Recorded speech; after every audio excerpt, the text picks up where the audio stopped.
Bonjour et bienvenue à cette toute première émission de notre nouvelle série intitulée Cœur de femme. Mon nom est Isabelle Grondin-Atwood et j'aurai le plaisir d'en partager l'animation avec deux de mes très bonnes amies, Karine et Nancy. Au cours de cette émission, nous vous proposons des discussions amicales, des réflexions, des expériences personnelles aussi, sur différents sujets qui touchent particulièrement les femmes et qui couvriront plusieurs domaines de la vie. Avant d'aller plus loin et d'aborder le sujet d'aujourd'hui, on a pensé qu'il serait bon de faire un petit tour de table pour permettre à chacune de se présenter. Tu veux commencer? Oui. Bonjour Isabelle. Allô. Mon nom c'est Karine Coulombe. Je suis mère de 3 enfants. Samuel qui a 7 ans, Lydia qui a presque 5 ans et Isabelle qui a 16 mois. Je suis mariée maintenant depuis 9 ans et je suis infirmière et je travaille à Montréal.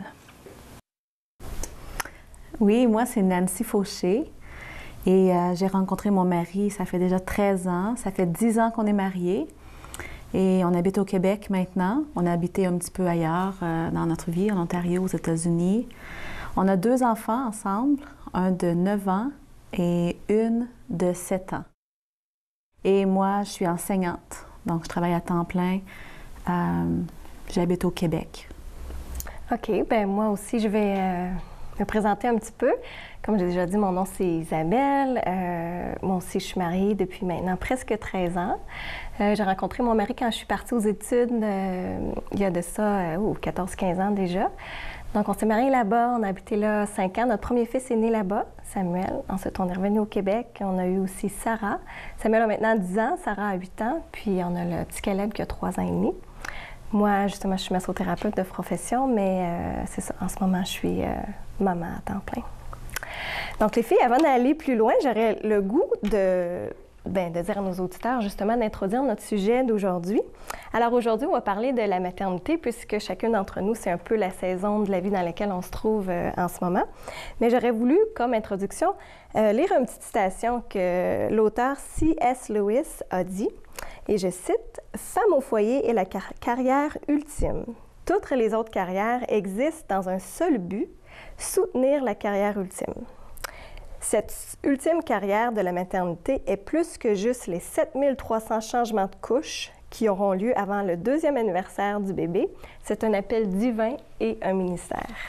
Puis il y a aussi la journaliste très connue, même animatrice de plusieurs émissions, Oprah Winfrey, qui a déclaré « Je crois que le choix de devenir mère est le choix de devenir l'un des plus grands guides spirituels qu'il soit. » Donc, comment est-ce que vous réagissez à ça, les filles? Qu'est-ce que vous pensez pour vous autres dans votre vie personnelle? Qu'est-ce qui est votre but ultime dans votre rôle de mère? C'est une question très importante, puis je pense que chaque mère pourrait répondre différemment. On a plusieurs buts, mais pour moi, personnellement, le but ultime, c'est d'amener mes enfants à connaître ce que moi j'ai connu qui m'a apporté le plus de bonheur dans la vie. Dans le fond, c'est Dieu. Parce que moi, dans ma vie quotidienne, dans les hauts et dans les bas, de savoir que j'ai un ami, que j'ai un Père céleste qui est là pour moi en tout temps, qui me soutient, qui m'encourage, qui me guide, pour moi, c'est ce qui m'apporte la paix, la joie. Donc, je veux pouvoir transmettre ça à mes enfants. C'est mon but ultime, de pouvoir leur léguer ça, dans le fond, pour que moi, je puisse partir en paix en sachant que je leur laisse mon meilleur ami pour s'occuper d'eux. Dans le fond, c'est un genre d'héritage. C'est ça. Ça me fait penser à une chanson que j'ai entendue ce matin dans la voiture. Ça parlait que souvent, on pense quand on devient chrétien, quand on croit en Dieu, que tout va bien aller. Là, tout est super bien, il n'y a pas de problème. Mais ce que j'ai trouvé super beau, je pense que c'est une bonne chose à relier à nos enfants, à donner à nos enfants, c'est la différence entre quelqu'un qui a Dieu dans sa vie puis quelqu'un qui n'a pas Dieu dans sa vie, c'est qu'il va avoir des difficultés. La vie, c'est difficile. Il va avoir des hauts et des bas, il va avoir des complications, il va avoir des drames même. Mais l'important, c'est de savoir, comme Nancy a dit, que Dieu est là pour nous soutenir. Dieu est là pour nous tenir dans sa main. Puis c'est ça qui est important qu'on donne à nos enfants, c'est de savoir, écoute, Samuel, Lydia, Isabelle, pour moi, quand tu as Jésus dans ta vie, même si tu passes à travers des mauvaises choses, il va être là pour te soutenir. Puis c'est ça ton espoir, c'est ça qui te donne la joie, la paix à travers la vie. Puis moi, en tout cas, comme Nancy, moi, je suis d'accord avec elle que le rôle d'une mère chrétienne et même d'une mère qui ne croit pas en Dieu, c'est que l'enfant soit bien puis qu'il y ait une espérance, qu'il y ait un genre de vision dans sa vie. Nous, ça donne que c'est une vision vers Dieu. Puis d'autres personnes, on veut toute une espérance pour nos enfants. Mais c'est sûr qu'on veut aussi que nos enfants deviennent des bons citoyens, qu'ils fassent quelque chose de bien dans la vie, qu'ils accomplissent des grandes choses. Puis on veut leur donner les outils nécessaires. Il y a plusieurs outils. Ça, c'en est un, mais pour moi, ça, c'est l'outil ultime, c'est le but ultime. C'est sûr qu'il y a des sous-points à ça aussi. Oui, c'est ça. Puis on a parlé que connaître Dieu, ça nous soutient dans nos... Justement, on parle aussi des preuves, ou on parle de l'espérance de la vie après. Hein. On sait que ici, c'est temporaire. Après, bon, on va avoir une vie éternelle sans douleur, sans chagrin, sans problème. Mais dans mon expérience à moi aussi, puis ce que j'aimerais transmettre à mes enfants, c'est que une relation avec Jésus, c'est tout ça, mais ultimement aussi, ça va m'aider à me transformer moi-même comme Jésus. Et en regardant Jésus, en l'ayant comme ami, je veux devenir comme lui. Puis c'est aussi un des rôles d'être mère, c'est de justement de pas seulement leur présenter Dieu comme un ami, mais comme aussi quelqu'un qui veut et qui est là, qui va en fait faire le travail pour eux, avec leur permission, de justement commencer la transformation, puis les aider dans toutes les choses qu'on essaie de leur montrer à nos enfants. On veut qu'ils soient respectueux envers leurs parents, nous, avec leurs enseignants, toutes les personnes d'autorité dans leur vie. On veut qu'ils s'accordent, tu sais, qu'ils arrêtent de chicaner. On a beaucoup de disputes à gérer, tout ça. Mais dans le fond, c'est de prendre un modèle, de prendre Jésus comme modèle. On veut que Jésus soit leur miroir. Puis en tant que parent, je pense que ça nous donne une genre de feuille de route. Parce que, tu sais, quand on devient parent, là, il n'y a pas un mode d'emploi exactement qui nous dit, OK, fais ça, ça, ça, ça, puis tout va bien aller. Non, c'est ça. Fait que si on a notre modèle... Oui, ce serait bien certain. Sauf que là, ça en prendra immense parce qu'on a 3 enfants ou 2 enfants différents. Donc, les choses fonctionnent pas toutes de la même façon. Mais si on a Jésus comme modèle, Jésus comme un rôle qu'ils peuvent regarder, on peut dire, regarde, le respect, l'amour, la dignité, la persévérance, toutes ces choses-là, Jésus était toutes ces choses. Tout ce qui est bon, Jésus était. Alors, on peut dire, regarde, on va mettre un but, puis Jésus, il va être notre but, puis on va faire le chemin ensemble. Parce que nous aussi, on n'est pas parfaits, là.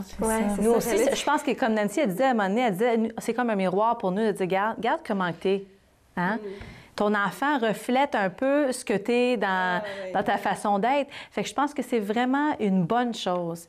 C'est une chose encourageante d'avoir Dieu comme guide, comme modèle. Moi, je trouve qu'il n'y a rien de plus beau que ça. Ça, mais il n'est pas juste notre modèle, mais en plus de ça, il nous donne un modèle, mais il nous aide à y arriver. C'est ça qui est encourageant. Parce que des fois, j'ai l'impression qu'il n'est pas super vite, là, dans mon cas. Je me dis, pourquoi il me semble que j'ai l'impression, c'est ça. Je pense qu'il faut qu'on développe, c'est ça, moi en tout cas, un peu de patience aussi par rapport à ça. Puis ça nous amène aussi, je pense, en voyant la patience de Dieu envers nous, ça nous force à avoir de la patience envers nos enfants, qui n'est pas toujours évidente. Vraiment, quand, comme on disait tout à l'heure, ou à un autre moment donné, c'est ça, on a l'impression qu'on répète en tant que parent. Moi, en tout cas, écoute, il y a des choses que je me dis, il me semble qu'il devrait le savoir, tu sais.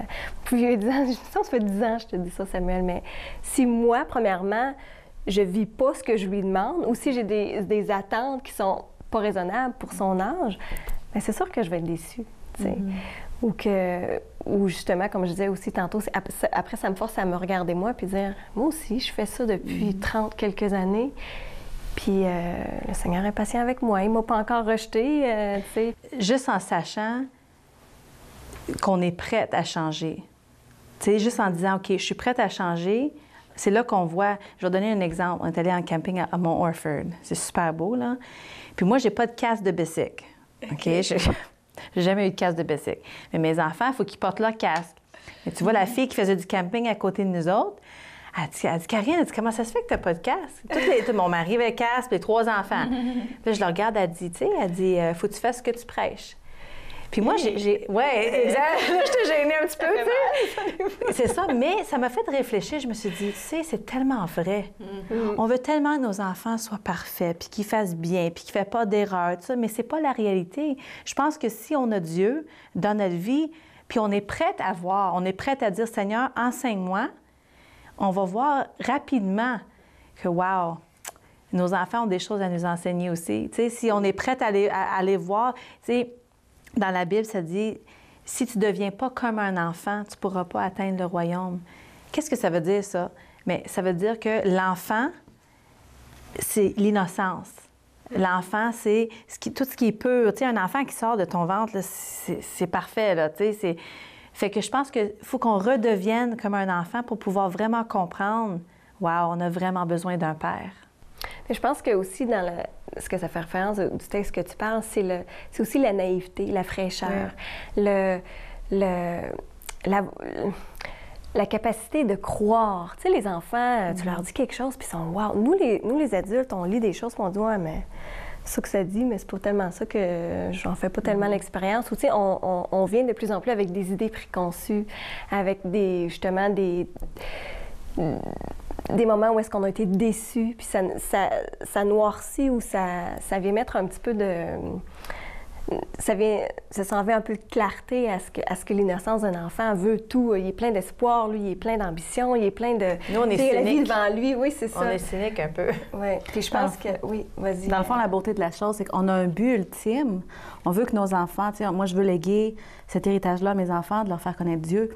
Mais à travers ce but ultime, ça nous change, nous aussi, parce qu'on se rend compte que, bon, on est imparfait, puis on a beaucoup de choses à changer si on veut que nos enfants... On a un but élevé pour nos enfants, mais comme Karine dit, il faut prêcher ce qu'on dit. Donc, on a un gros travail à faire sur nous-mêmes, nous aussi.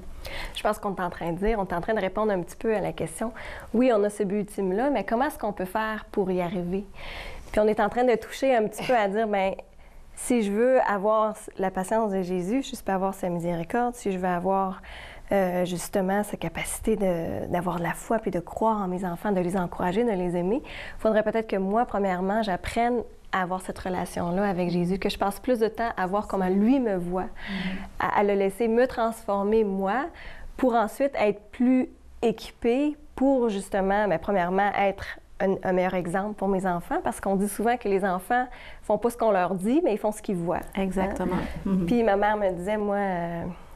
Je pense qu'elle me disait, ce qui me fait le plus mal en tant que mère, c'est de voir mes défauts se continuer, se perpétuer, pas perpétuer parce qu'un jour, ils ne seront plus là, mais tu sais, dans mes enfants. Puis là, d'être obligée de les corriger, mais je le sais bien que ça vient de où? Ça vient de moi.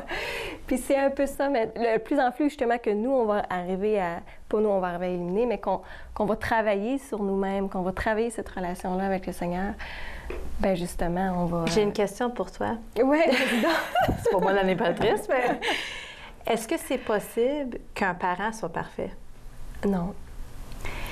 Alors, qu'est-ce qu'on fait à ce moment-là, comme ta mère, qui voyait ses enfants, ses propres enfants, qui faisaient les mêmes erreurs qu'elle? Qu'est-ce qu'on fait à ce moment-là quand on fait une erreur en tant que parent? Parce qu'on en fait. On en fait, puis on va en faire encore. Qu'est-ce qu'on fait en tant que parent quand on fait une erreur puis qu'on voit que l'exemple qu'on a donné était mauvaise ou on a faussement accusé notre enfant qui a pris une gomme puis c'était pas vrai, là? Qu'est-ce qu'on fait à ce moment-là? Bien, je pense que c'est d'aller vers l'enfant et dire, écoutez, c'est ça. J'ai fait une erreur. Tu sais, pardonnez-moi, je vous ai donné le mauvais exemple, je vous demande de faire ça, puis maman, elle l'a pas fait, là, j'ai pas réussi. Je suis humaine, moi aussi, le Seigneur, il travaille dans mon cœur à moi aussi. Tu me pardonnes. Quand nos enfants voient que nous, on n'est pas parfaits, bien, ils vont comprendre que c'est OK s'ils en font des erreurs aussi. Tu sais, c'est sûr que on voudrait tout être parfait, on voudrait que nos enfants soient parfaits, mais c'est pas la réalité, là. C'est pas ça la vraie vie. Donc, je pense que ça leur donne de l'espoir aussi quand on est capable d'admettre que maman elle a fait une erreur, elle aussi. Puis elle s'est excusée. Oui, c'est ça. Ça met peut-être justement la marche un peu moins haute pour les enfants. C'est ça. Même si on veut leur donner une aspiration, si on veut leur donner des ambitions, nos enfants, on veut leur donner des buts dans la vie, on veut leur donner des choses qu'ils peuvent voir que c'est possible, puis oui, je peux y arriver, tout ça. Mais c'est là qu'il vient une estime de soi saine. Parce que même dans la Bible, il dit « Aime ton prochain comme toi-même ». Mais si l'enfant a comme cette grosse barre haute, mes parents sont là, sur leur piédestal, sont tellement parfaits, je ne serai jamais à la hauteur. Ça joue sur leur estime de soi. Tu sais, l'estime de soi qui est saine, tu sais, qui dit que oui, je suis une personne qui a le droit d'être aimée, une personne qui est aimable. Et ça, ça vient toucher à leur valeur. Exactement. Puis ça, c'est assez grave parce que ça va les suivre dans leur adolescence, puis après ça, en tant qu'adulte. Fait que je pense que le pardon, c'est pour ça que j'aime tellement le fait qu'on a Dieu comme notre modèle, parce qu'il nous montre, comme moi avant, j'avais de la misère à demander pardon à mes enfants. Je me disais, coudonc, c'est moi l'autorité, c'est moi le parent, je ne devrais pas être obligée de demander pardon. Mais j'ai vu comme c'est réparateur. Juste de se mettre, pas à genoux, mais se mettre assis au niveau de l'enfant, puis de lui dire, maman, elle n'a pas été correcte. J'ai parlé trop fort ou quoi que ce soit. Je te demande pardon. L'enfant, et en tout cas, c'est pour ça qu'on devrait être comme les enfants, comme Jésus dit, parce que l'enfant te pardonne comme ça. Hein? C'est effacé, là. On peut faire la pire bêtise, puis crier, puis être hors contrôle nous-mêmes. Mais quand on demande pardon, l'enfant pardonne, puis il nous montre, comme Dieu, quand il dit dans la Bible, qu'il efface nos péchés. Tu demandes pardon à Dieu, puis c'est comme si tu n'as jamais fait rien de mal. Mais l'enfant agit comme ça, je trouve. Je ne sais pas si tu as eu l'expérience, Nancy, avec tes enfants. Oui, ils ont une innocence, puis un amour. Pas inconditionnel, parce qu'il y a juste Dieu qui a un amour inconditionnel, mais c'est vrai, ils ont cette facilité-là à dire, bon, mais maman, je t'aime, puis je te pardonne, tu sais. Qu'est-ce que les filles vous... Premièrement, est-ce que ça vous tente toujours de faire ça en tant que mère? Est-ce que vous ne trouvez pas ça difficile, des fois, de trouver l'énergie de vous donner comme ça à 100 %? Parce que là, on parle que, oui, là, il faut savoir où est-ce que, justement, nos enfants sont... d'essayer d'aller chercher leur cœur, finalement. On a parlé de ça. On veut créer un attachement avec le Seigneur, on veut créer un attachement avec nous-mêmes et avec toutes les choses qu'on vient de discuter. Mais est-ce que c'est pas épuisant des fois? Est-ce que c'est pas difficile de se lever le matin puis de dire, des fois encore, voir encore cette grosse montagne-là quand un enfant qui est dans son Terrible Twos puis qu'on sait qu'il va nous défier toute la journée? Ou faire le bacon. Qu'est-ce qui vous motive? Ou est-ce que vous avez des trucs des fois de dire, bon, ben là... moi, quand je prends une marche, ça me fait du bien, je me vide l'esprit, peut-être pour... c'est ça, oui. Oui, une marche, justement. Moi, ça m'aide le matin à commencer ma journée avec une marche, toute seule, dans la nature. Mais chez nous, c'est quand même assez... en dehors de la ville, donc l'air frais du matin. Puis juste, ça me permet de me ressourcer, de passer du temps toute seule avec moi-même. Puis aussi, bien, du temps, justement, avec ce meilleur ami-là qu'on parle, qui est Jésus. Les journées où est-ce que les choses commencent trop vite puis j'ai pas le temps de passer ce temps-là, ça paraît. Tu peux comparer les deux. Donc, pour moi, de passer du temps à lire la Bible, c'est pas obligé d'être 2 heures, là. Ça peut être juste 10 minutes, une demi-heure, tu sais, ça dépend du temps qu'on a. Mais on dirait que Dieu sait, il connaît nos situations, puis s'il sait qu'on a juste 5 minutes ce matin-là, il va nous donner le texte qu'on a à lire pour nous encourager pour la journée. Fait que c'est sûr que ça nous tente pas toujours, puis on n'a pas toujours l'esprit à persévérer à chaque jour, à faire de notre mieux. Mais je trouve que pour moi, quand je commence ma journée, en passant quelques minutes à parler à Dieu, à l'écouter, à lire la parole, ça m'aide, ça me donne du carburant pour la journée. OK. Bien, Karen, est-ce que tu as des lectures que tu aimes faire, peut-être des amis avec lesquels tu aimes discuter comme on fait peut-être aujourd'hui? Est-ce qu'on trouve pas aussi des fois un petit peu des idées? Parce que je sais pas si vous êtes comme moi, mais moi, des fois, ça m'est arrivé plusieurs fois. Je dis là, Seigneur, j'ai essayé ce que je pensais qui était correct, ça n'a pas l'air de marcher. Des fois, bon, on a nos parents, peut-être des amis, des gens dans notre entourage. Qu'est-ce que vous faites, justement? Est-ce que vous vous tournez des fois vers vos amis, vers des lectures? Moi, une chose que j'ai remarquée qui était assez courant avec toutes les mamans en général, c'est qu'il ne faut pas qu'on pense qu'on est toute seule. Des fois, on a tendance à penser « Ah, hey, je suis vraiment pas correcte, je suis comme ci, je suis comme ça. » Mais il faut se rendre compte que toute mère a des challenges, comme on dit en anglais. Des défis. Des défis. Toute mère a des défis. Toute mère est déçue d'elle-même parfois. Toute mère est découragée parfois. Toute mère...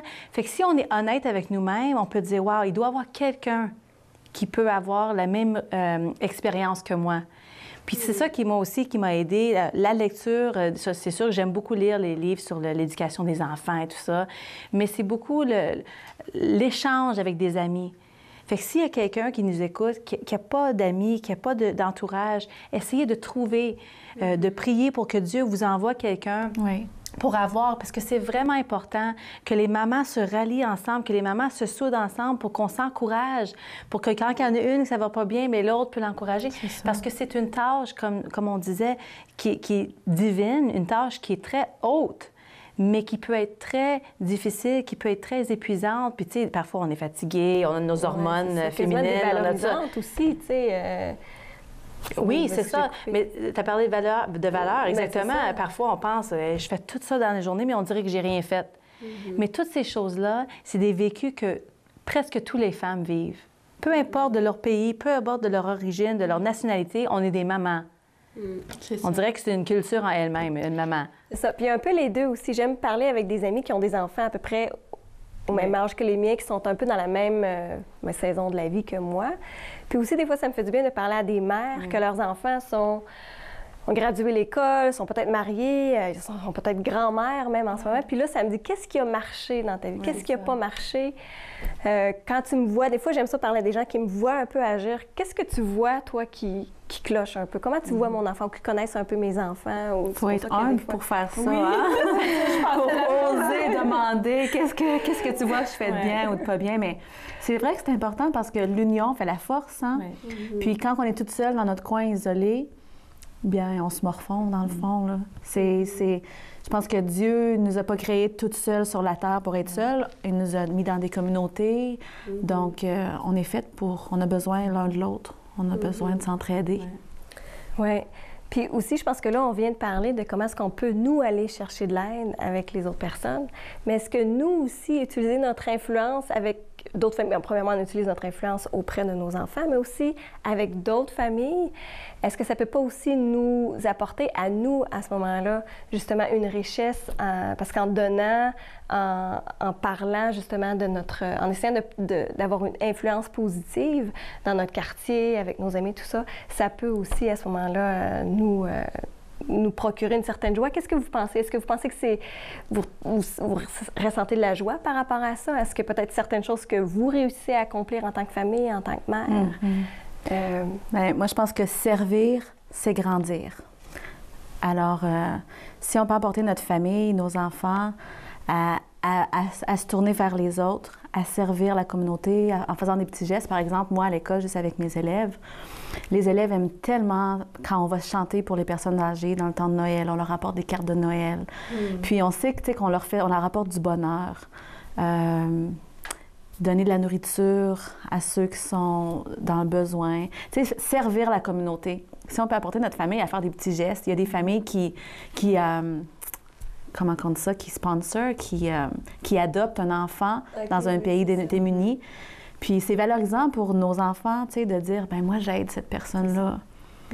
Puis en faisant ça, en se tournant vers les autres, bien, on se décentralise, tu sais, on enlève le focus de nous-mêmes. Puis ça nous permet de voir aussi que, ben, il y en a d'autres qui vivent des défis, on n'est pas toutes seules. Oui.